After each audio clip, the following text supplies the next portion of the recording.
let's examine the bones that control the torso and body of Mancandy. These bones are in layer 1 of Mancandy's armature.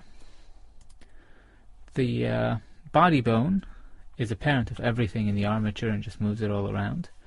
So that's a convenient way to move the entire object around within an action. The torso bone is a child of the body, and it controls all the bones in the upper body. They all move with it, rotate with it, etc. And then you have the smaller bones in the torso that have a more localized effect.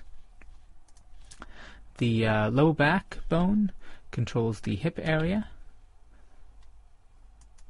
Notice it has a cone shape, with the point of the cone being at its pivot point and the wide part indicating how it can rotate. And it's used to rotate the hips independently of the upper body. Then the mid-back bone controls the rotation of the upper body.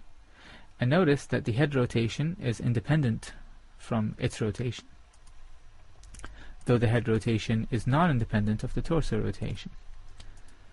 Then you have the top back bone, and the neck, and the head. Notice that the cross-section of the mid-back bone has a square shape, which is intended to show that it can be moved as well as rotated to stretch the torso or even squash it a little bit, though it has more stretch distance than squash. These bones are all control bones, and there are two extra controls available. One allows you to stretch the neck or squash it slightly, and the other one allows you to bend the neck slightly. We already went over how the bending of the neck is rigged, and you can see that if you look at the section about rigging the legs, where there are several of these bending bones spread out throughout Mancandy's armature, and they're all rigged in the same fashion. Now the torso rigging isn't too complicated actually. If you look on this layer here, the third layer from the right in the armature, that layer contains the geometry bones that are actually bound, that the mesh is actually being deformed by. So if you click on it, you'll notice that there is a chain of bones going up throughout the body, mirroring those control bones. There's a low back geo, a head geo, a neck geo, a mid back geo, and a top back geo bone. They're all parented to one another, and with the exception of the head, they're all multi-segmented to allow for smooth bending.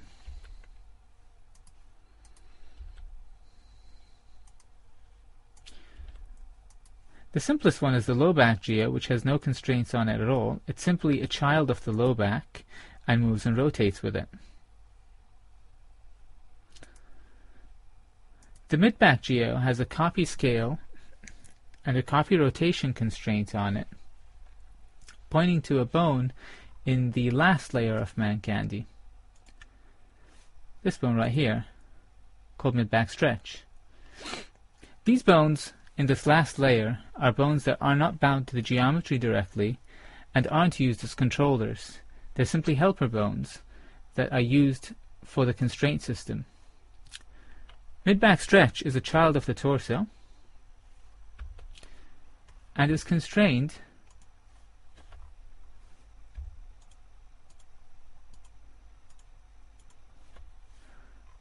via stretch to constraint to top back. So,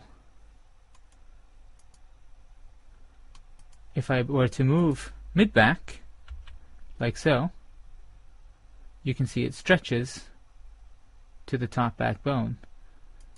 That stretch and rotation is then copied via the copy rotation and copy scale constraint directly to our mid-back geo bone, which allows for that stretching to happen. Top back geo has a copy rotation and copy scale to top back, so therefore it does not inherit the change in scale. The copy scale is there, so it doesn't inherit the change of scale from mid back. The stretching happens entirely in this area and doesn't stretch the chest.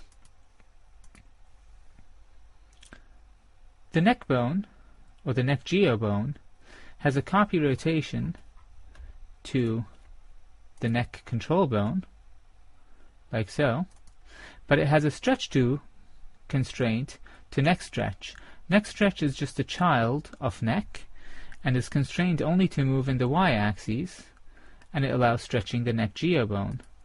However, it continues to rotate with the rest of the neck, which is fortunate.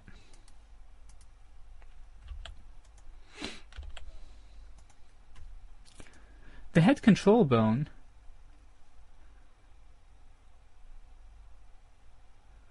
is different from the rest of the bones in the armature, in the chain, in that it is a child of the torso, not a child of the bone below it, and it has a copy location to neck stretch. So stretching the neck moves the head with it. And that's why the orientation of the head is independent of the orientation of the bones down the chain from it, this bone, and this bone, but is dependent on the rotation of the torso. So those are the controls and the geometry bones, the main geometry bones for the torso, neck, and head. And you can see that there are further bones with various constraints on them that allow for easier skinning.